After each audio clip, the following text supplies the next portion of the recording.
देश के दिग्गज उद्योगपतियों में शामिल वेदांता ग्रुप के चेयरमैन अनिल अग्रवाल के लिए साल 2026 की शुरुआत एक गहरे सदमे के साथ हुई है। उनके बेटे अग्निवेश अग्रवाल के अचानक निधन ने पूरे परिवार को झकझोर कर रख दिया।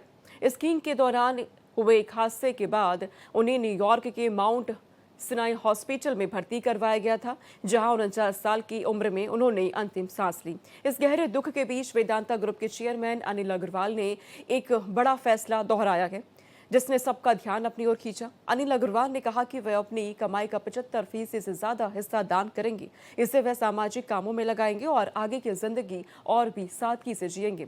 अनिल अग्रवाल ने अपने भावुक पोस्ट में लिखा कि उन्होंने ये वादा अपने बेटे अग्निवेश से किया था। उन्होंने कहा कि जो भी कमाया गया उसका बड़ा हिस्सा समाज को लौटाया जाएगा। बेटे के जाने के बाद उन्होंने ये संकल्प और भी मजबूत किया है और कहा कि अब उनकी बाकी जिंदगी इसी मकसद के लिए होगी। अनिल अग्रवाल की तरफ से भावनात्मक पोस्ट करते हुए इस बात की जानकारी दी गई है। अपनी कमाई का 75% हिस्सा वो दान करने जा रहे हैं। देश के साथ विदेशों में भी उनका कारोबार फैला हुआ है।